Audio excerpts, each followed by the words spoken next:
Well, it's Wednesday, June 14, North to Alaska, day 28.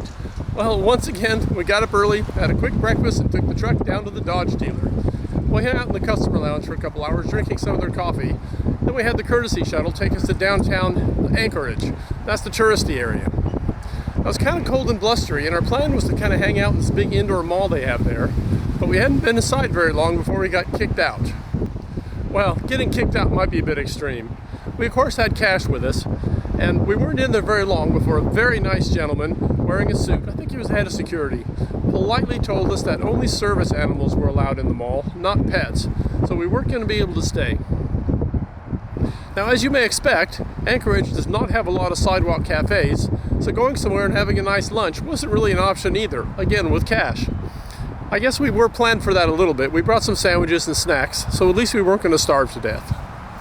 Well, it's really quite a small area, and once we had walked up and down it a couple times and gone through some of the shops, we were lucky enough to catch the last half hour of a musician performing during the lunch hour in a little park. Well, we went ahead and headed back toward the shuttle pickup area, and apparently one of the seagulls had a nest up in one of the light poles that took exception to Cash walking so close by, so he started dive bombing us a little bit. Well, he missed Cash, but he got a pretty good direct hit with his poop on Diane's leg. Once back at the dealership, we picked up the truck, and once I got on the road, I immediately noticed a difference. It started running cooler than I've seen it run in at least a couple of years. That's really exciting because we can finally move on toward Homer.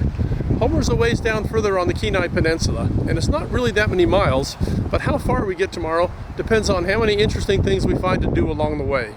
Anyway, when we talk tomorrow, I'll let you know how far we got.